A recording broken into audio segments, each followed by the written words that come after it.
Le 15 de France s'est imposé ce jeudi 27-12 face à l'Uruguay au stade Pierre-Mauroy à Villeneuve-d'Ascq, un stade que vous voyez illuminé encore pour quelques minutes derrière moi. Et cette rencontre, que l'on peut présenter comme relativement décevante tant les Bleus ont eu du mal à la gagner, on la voyait surtout comme l'occasion pour certains joueurs de marquer des points, de bousculer éventuellement la hiérarchie, Loris, pour s'inviter dans les semaines à venir dans l'équipe type de ce 15 de France. Est-ce que tu en as vu des joueurs de cet acabit qui vont peut-être donner des mots de tête au staff dans les jours à venir? Globalement, les joueurs, ils ont été un peu comme l'éclairage derrière toi, un peu bleu pâle, pas très chaleureux, on va pas se mentir. Alors, il faut remettre aussi les choses globalement dans le contexte. Ce match-là était surtout pour faire tourner, faire souffler un peu les organismes, éviter les blessures. L'idée n'était pas de remettre en cause non plus toute la hiérarchie de ce 15 de France. Il y avait néanmoins des joueurs qui pouvaient marquer des points, soit comme étant des doublures dont on savait qu'on pouvait les faire rentrer dans les grands matchs, elles seraient au niveau. Je pense que ça a été le cas de Peato Movaca, qui a été comme contre la Nouvelle-Zélande, où il était rentré de force, on va dire, plus que de gré suite à la blessure de Julien Marchand. Il a été de nouveau remplaçant et il a été de nouveau très bon une fois qu'il est rentré. C'est lui qui me remet un petit peu la machine bleue en avant avec un petit coup de pouce du destin, un vrai coup de chance sur l'essai qui permet finalement aux Bleus d'obtenir la victoire. C'est réellement celui-ci qui fait la différence. Il n'empêche que c'est tout de suite lui qui, en patron, juste après l'essai que venaient de marquer les Uruguayens alors qu'il venait à peine de rentrer, a rameuté les troupes. Et c'est lui qui, derrière, profite d'un coup de pied raté uruguayen pour aller marquer cet essai et remettre les Bleus dans la marche avant. C'est pas neutre et ça montre que ce joueur-là est clairement au niveau attendu des grandes rencontres, à mon avis, internationales, surtout qu'on va en avoir besoin avec la blessure de Marchand. L'autre joueur qui a particulièrement marqué sur ce match-là, c'est Sekou Makalou. On en a l'habitude, joueur d'impact, comme classique, avec son équipe parisienne.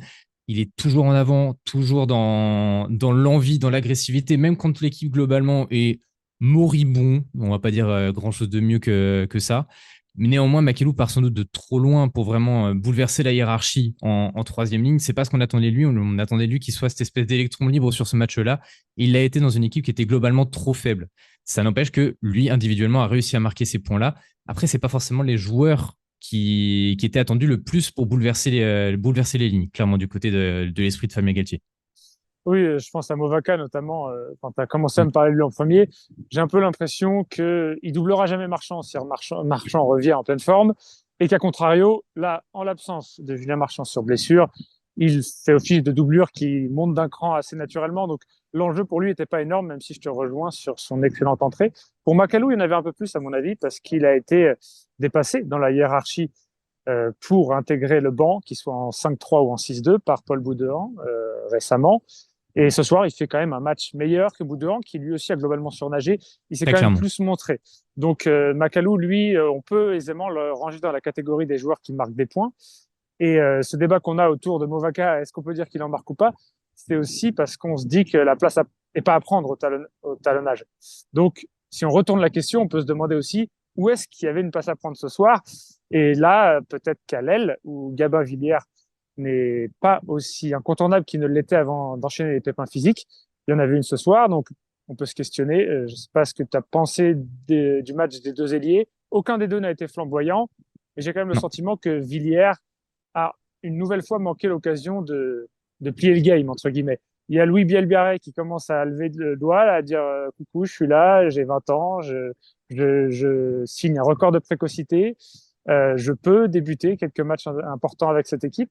Et Villiers, bah, ce soir, on n'a pas vu une différence énorme de classe entre un joueur qui est installé de longue date dans une équipe et un autre qui toque timidement à la porte. Je ne l'ai pas senti, ce gouffre entre les deux, loin de là. Non, clairement, Bielbiarré, tu l'as parfaitement dit. Il a levé le doigt un peu poliment sur ce match-là. Là où il avait été au contraire à mettre un grand coup de pied dans la porte pour ses débuts assez fracassants, très offensifs, avec énormément de dynamisme, un apport hyper frais dans cette équipe-là qui manquait pourtant pas déjà d'éclairs offensifs. Là, il a été très timide. Il y a son essai, le troisième essai français, qui rehausse un peu sa prestation, qui jusque-là était quand même globalement très neutre, que ce soit en attaque comme en défense d'ailleurs. On l'a assez peu remarqué. Il s'est pas distingué, il n'a pas sombré. C'est au moins ça qu'on peut lui apporter, parce que sur un match comme ça, quand vous êtes le plus jeune Français à débuter un match de Coupe du Monde, il peut y avoir aussi dans la tête quelque chose qui se passe qui fait que vous passez complètement à côté du rendez-vous. Ça n'a pas été le cas non plus. Néanmoins, il a été trop neutre pour vraiment pouvoir peser dans le débat. Villiers, tu l'as dit, il revient quand même globalement à un niveau satisfaisant. Mais quand on est une équipe qui prétend à vraiment des ambitions très hautes, comme l'équipe de France, être satisfaisant, c'est pas suffisant pour te dire que ta place est assurée. Il a certes réussi des belles choses, mais on avait l'habitude avec lui d'avoir 3 actions d'éclat pour parfois peut-être une petite scorie. Là, on est sur plutôt un ratio de 1 pour 1. C'est pas catastrophique, il ne plombe pas l'équipe, mais il ne la sublime pas non plus. Et forcément, dans sa prestation globale, ça se ressent réellement. On voit que c'est plus le très grand Gabin Villière qui commençait à devenir incontournable, à ce qu'il n'y ait plus de questions à son poste. Aujourd'hui, c'est toujours le cas. Le débat reste ouvert sur les ailes de l'équipe de France.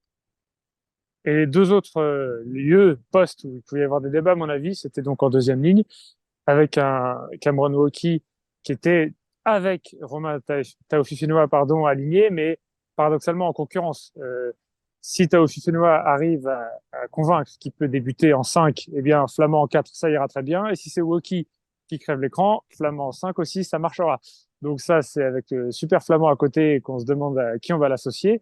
Et ce soir, ce qui est paradoxal, c'est que pendant un quart d'heure, j'avais l'impression que Taofifénois était à même de relancer le débat parce qu'il était agile, puissant, les adversaires s'asseyaient devant lui. Et puis, il y a eu quelque chose qui est relativement récurrent avec lui, une indiscipline qui a coûté très cher à l'équipe de France et qui fait qu'on a du mal à l'imaginer qu'il sorte gagnant de cette rencontre. Puis ensuite, au centre, entre Moefana et Vincent, j'ai pas l'impression que l'un des deux ait également mis l'autre dans le rétroviseur. Et encore une fois, un peu comme on se disait pour Macalou, là, on est sur des questions de qui peut pallier à des absences. On n'a pas de doute sur la paire de centre si ils sont en bonne santé. C'est pour Ficou et Danty que c'est sûr Ficou et Danty que l'on compte au centre du terrain du côté des Bleus.